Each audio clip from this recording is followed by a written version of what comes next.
महाराष्ट्र में हिंदी को अंग्रेजी और मराठी के बाद तीसरी अनिवार्य भाषा बनाने के फैसले पर फडणवीस सरकार अब घिरती जा रही है। विपक्ष इसे मराठी अस्मिता पर हमला बता रहा है, तो राज ठाकरे की पार्टी एमएनएस ने अलग अलग जगहों पर बड़े बड़े होर्डिंग्स लगा दिए हैं और ऐलान कर दिया है कि सरकार फैसला वापस ले, नहीं तो विरोध प्रदर्शन तेज हो जाएंगे। उन्होंने कहा है कि हम हिंदी नहीं हिंदू हैं, लेकिन महायुति सरकार कह रही है कि मुद्दा विहीन विपक्ष भ्रम फैलाकर अपनी सियासत को चमकाने की कोशिश में है।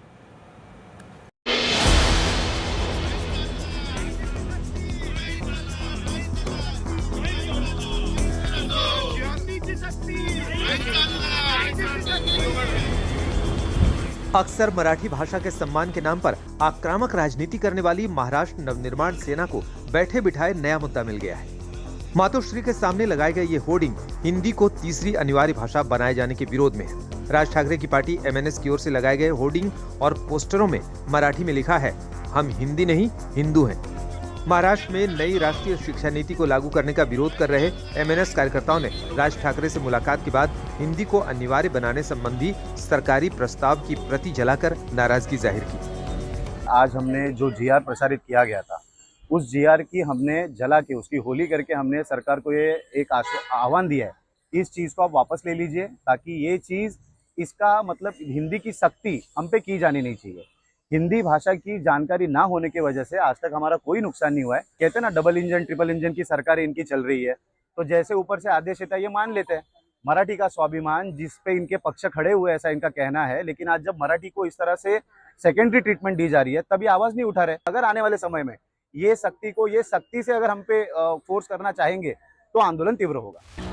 वहीं शिवसेना यूबीटी ने इस मुद्दे पर बीच का रुख अपनाते हुए कहा कि 3 भाषाएं सीखना प्राथमिक विद्यालय के छात्रों के लिए बोझ होगा, लेकिन जूनियर ठाकरे ने एमएनएस की तरफ से इस मुद्दे को उठाने पर संदेह भी जताया। पहली बात तो हमें ये सोचना चाहिए कि आज जो सख्ती करने जा रहे हैं मंत्री महोदय हिंदी की या तीसरी भाषा की या पहली से, तो क्या पहली कक्षा में वो विद्यार्थी इतना लोड ले पाएंगे, इतना बोझ ले पाएंगे कि आप जस्ट अब या एबीसी या क के बाद तीसरी भाषा सिखाने जा रहे हो?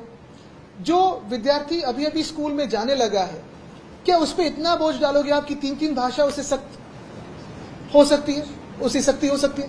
भाषा में सबसे ज्यादा महत्वपूर्ण मराठी भाषा है। महाराष्ट्र के बच्चों की मातृभाषा मराठी भाषा है, तो निश्चित तौर पर मराठी भाषा अनिवार्य होगी। वहीं बीजेपी इस मुद्दे पर कह रही है कि विपक्ष अपनी सियासत चमकाने के लिए भ्रम फैला रहा है।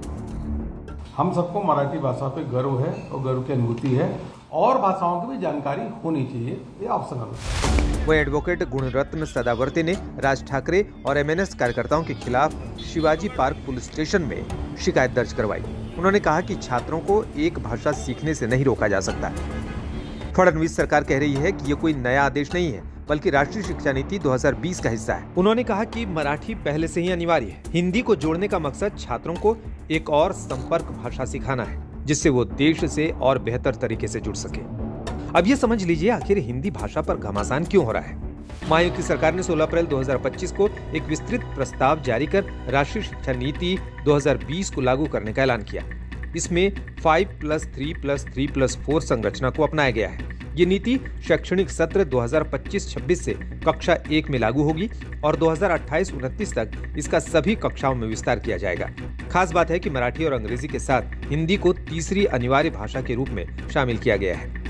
सरकार की हिंदी भाषा को अनिवार्य करने के इस फैसले पर महाराष्ट्र नवनिर्माण सेना के अध्यक्ष राज ठाकरे ने कल भी सोशल मीडिया प्लेटफॉर्म एक्स पर अपनी आवाज बुलंद की थी। राज ठाकरे ने लिखा, कक्षा 1 से हिंदी थोपने की नीति एमएनएस को स्वीकार नहीं है। हिंदी कोई राष्ट्रीय भाषा नहीं, एक राज्य की भाषा है। ये हिंदीकरण नहीं चलेगा। अगर जबरदस्ती की गई तो संघर्ष होगा और इसकी जिम्मेदारी सरकार की होगी। वहीं पूरा विपक्ष सरकार के इस कदम को मराठी भाषा और अस्मिता पर आक्रमण बता रहा है। ये महाराष्ट्र है, यहाँ सबसे पहले मराठी चलेगी। ये यूपी वालों को, बिहार वालों को हम हिंदी पढ़ा सकते हैं, इतना हमारा हिंदी अच्छा है। सबसे पहले महाराष्ट्र में मराठी जो है वो सख्त करो कि मराठी कंपलसरी करो, वो अब तक नहीं है। जिस मुंबई शहर में देश का सबसे बड़ा हिंदी फिल्म इंडस्ट्री है और यहाँ से हिंदी गाने, हिंदी फिल्में, हिंदी स्क्रिप्ट बनी जाती है, हम सब हिंदी गाने गुनगुनाते हैं, हम हिंदी फिल्में देखते हैं, हमें आप क्या हिंदी सिखाओगे भाई? इस तरह का बयान अगर सरकार की ओर से आता है, सीएम से आता है। तो यहाँ कोई आईएएस आईपीएस जो यूपीएससी पास करके ऑफिसर आता है उसको कंपलसरी मराठी भाषा पढ़ाई जाती है, क्योंकि यहाँ की भाषा है। यहाँ ना हिंदी की भाषा पढ़ाई जाती है। अगर कोई हर प्रदेश में है, हर प्रदेश में है तो उसकी भाषा वो होती है। तो इसको लेकर विवाद खड़ा करना और इस तरह से लागू करना, मैं बोल रहा हूं मराठी अस्मिता को ही ठेस पहुंचाने का काम सरकार की ओर हो रहा है। महाराष्ट्र में उत्तर भारतीयों को मराठी के नाम पर मारने पीटने वाले राज ठाकरे ने अब हिंदी के खिलाफ मोर्चा खोल दिया है। राज ठाकरे ने ये पोस्टर लगाकर साफ कर दिया कि वो महाराष्ट्र में हिंदी को लेकर हुए फैसले के सहारे अपनी कोई भी राजनीतिक जमीन तलाशने की कोशिश में है। लेकिन महाराष्ट्र के सीएम फडणवीस ने कल भी इस मामले में सरकार का रुख साफ किया कि हिंदी से पहले अंग्रेजी और मराठी भी अनिवार्य भाषा है। देखिए, जो नई शिक्षा नीति है उसको हम पहले से लागू कर रहे हैं। ये कोई नया नोटिफिकेशन नहीं है। शिक्षा नीति में हमारा ये प्रयास है कि सबको मराठी भी आनी चाहिए और साथ साथ अपने देश की भाषा जो है वो भाषाएं भी आनी चाहिए। तो मुझे लगता है कि इस माध्यम से जो केंद्र सरकार ने विचार किया कि हमारे देश में एक संपर्क भाषा होनी चाहिए, उस दृष्टि से ये प्रयास किया गया है। बाकी महाराष्ट्र में मराठी को कंपलसरी करना ये हमने पहले ही निर्णय लिया है। महाराष्ट्र में हर एक को मराठी सीखना ही होगा, लेकिन साथ साथ वो अंग्रेजी भी सीख पाएंगे, हिंदी भी सीख पाएंगे। सूबे में मराठी और हिंदी भाषा पर घमासान जारी है और फिलहाल इस विवाद पर विराम लगता नहीं दिख रहा। हिंदी कंपलसरी करने पर अपोजिशन पार्टीज की तरफ से महाराष्ट्र में बवाल हो गया है। खासकर महाराष्ट्र नवनिर्माण सेना इस पूरे मामले में आगे है। वहीं पर शिवसेना यूबीटी ने आरोप लगाया है कि बिहार इलेक्शन को देखते हुए इस पूरे मामले को टूल दी जा रही है। अब देखना ये होगा कि विरोध को देखते हुए महाराष्ट्र सरकार जो जीआर उन्होंने निकाला है उस पर कायम रहती है या फिर इस हिंदी कंपलसरी वाले ऑर्डर में कुछ चेंज होता है। कैमरा पर्सन साई प्रसाद पाटिल के साथ मुस्तफा शेख, मुंबई आज तक।